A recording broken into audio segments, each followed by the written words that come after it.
di YouTube channel Klinik Mahaba atau Kota Mahaba pada hari Selasa tanggal 9 Maret 2021. Dan ini pasien yang selanjutnya, Mbak Iis, darahnya 109, normalnya 72, jantungnya 119. Darahnya 109.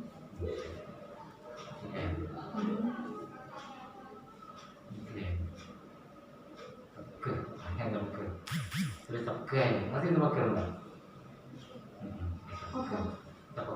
Tepegah garing, berarti bronkitis, tekanan jantung tinggi, diastul tidak stabil, insomnia.